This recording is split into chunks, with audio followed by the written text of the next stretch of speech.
Hey YouTube land, Hunters here, back with another action figure review. Now it's for something continuing with the Warhammer 40,000 universe, and this is another one of the McFarlane action figures. Now, I have a couple of these on pre-order, which haven't been fulfilled yet by Big Bad Toy Store. Hopefully it'll start fulfilling them soon enough. But I picked this one up at my local Games Workshop store.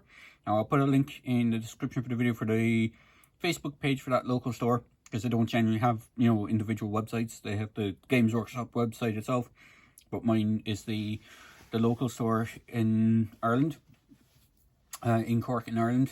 Well, I would say local, it's a good bit away, but it's technically my local store.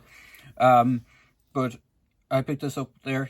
The chap who runs the place has quite a few figures. He has pretty much all this wave, and he has a few of the previous wave, which is the Adeptus Serratus in the Martyred Lady color scheme.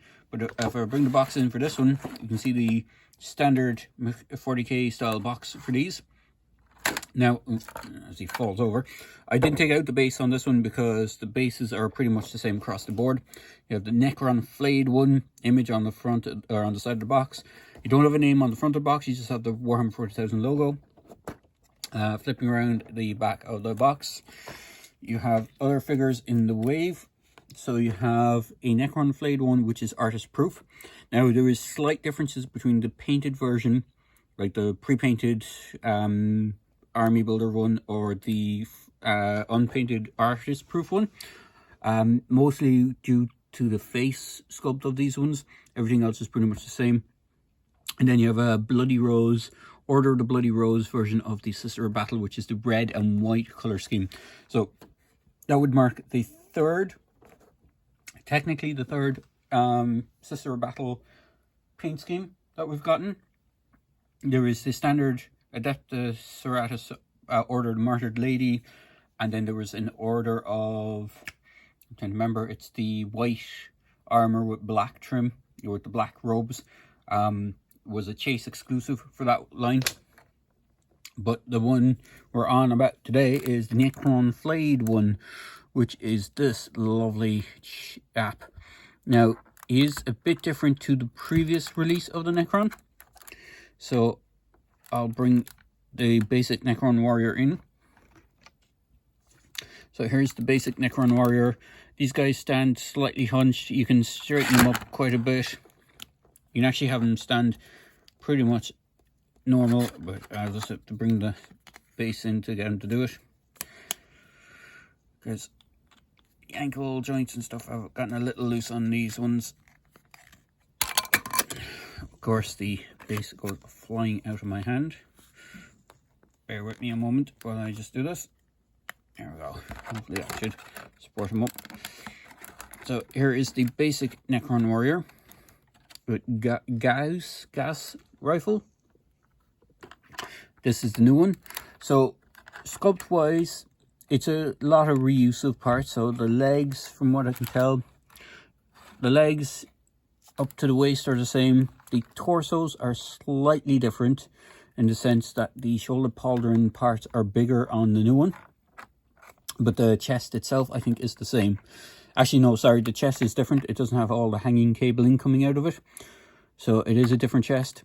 It doesn't have the black with silver icon on the center like the other one does. I kind of prefer that one. I might go in with a black paint and repaint this one to match it up a little bit better. There is sort of minimal paint apps on these guys. So for the most part, they're molded in this kind of goldish kind of plastic, and then there's a wash thrown over it, so there's not much in the way of paint apps for these. There is some silver dry brushing in key areas just to give it that kind of worn metal look. There's a bit more paint apps on this guy than there is on the previous. Most of the paint apps, I think, or paint app budget probably went into the rifle and some of the smaller details. This guy is pretty much the most of the paint apps went onto the skin, the stretched skin that's on these guys. If I remember correctly, the idea behind these guys is they would hide, or they'd be in the shadows and they'd have, like, a human skin on them, kind of like the old Terminator type thing. And you can see the head sculpt on this one is new, has stretch skin on most of its head. Now the other one, on the unpainted one, has skin coming down this side as opposed to the it's flipped kind of almost. You still have these stretches of skin on it as well. This one is really cool because it actually has a face on it, but I think you could go to town on these guys and make them really cool. Now there is some assembly required on these guys. This part is separate in the box, which is the additional spine piece, which is bigger again than the previous one, so that you can see there's clear difference between them. And overall, the arms, from what I can see, the arms are the same except for the hands, obviously, because the hands on these ones have giant metal murder claws, which are pretty sweet looking. You can get some really good range poses out of it. He has pretty much all the same articulation as the previous. The only difference is the head is a bit more articulated because these guys are meant to be a bit more hunched over than with the spines more vertical. You can kind of get them in a more walking position, but like they are designed to be a bit more hunched over and lurking kind of type thing, so they are pretty cool. Again, 2 peg holes on the bottom feet. They do have the articulation on the toes. They have a rocker joint ankle. They have a ankle joint here with a slight swivel to it. You have a hip rotation on one side, but you don't seem to have it on the opposite side as much. You have splits and rotation. You have a ball joint, another ball joint at the base of the chest area. You have ball jointed arm with good range of movement. You have a single jointed elbow with, does it have a bend? No, there's no bend, but you have like just around a good 90-degree bend on the actual joint for the elbow. And you have the rotation with the wrist, and there's actually articulation on the claws. So you have the first claw is on a single joint, and then the 2 other additional claws are on a double joint that they're locked together.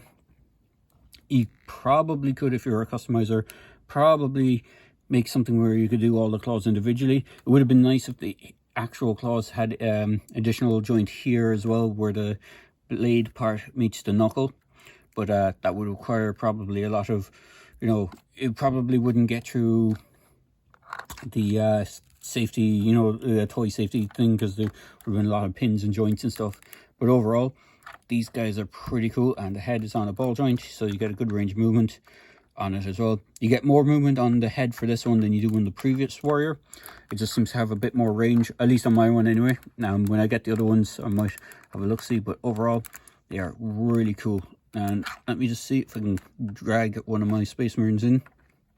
I should have a Space Marine handy to show scale comparison. Unfortunately, I don't have one of my Sisters of Battle with me, so here is pretty much the first Space Marine that they did, the Primaris Assault Intercessor, or no, Primaris Assault Marine, standing alongside the new Necron Warrior. Do recommend these guys. If you can, support the local store. If by any chance you're from Ireland and you're local enough to the local GW stores, you should be able to get these in them and try and pick them up there to support the line, because if I'm assuming if they don't sell well, they'll probably stop carrying them and you'll have to go import them from other places, which is a pain, I know, but they're a little bit more pricey than you can find them in the States. But they have to import them and taxes and all that sort of stuff. But I do recommend picking them up. I do have the other figures in this line, well, the other figure in this line pre-ordered, the Sister Battle, which I'm looking forward to. I think I have multiples of her pre-ordered. I ended up with something like 9 of the original Sister Battle because it's such a brilliant figure. Unfortunately, I don't have any one of them handy to do a scale variant, but they are really cool. So hopefully I didn't waffle on too much. I hope you enjoyed this quick video review, and as I say in my videos, please feel free to like, comment and subscribe to my channel, and I hope you enjoyed this one. Cheers guys.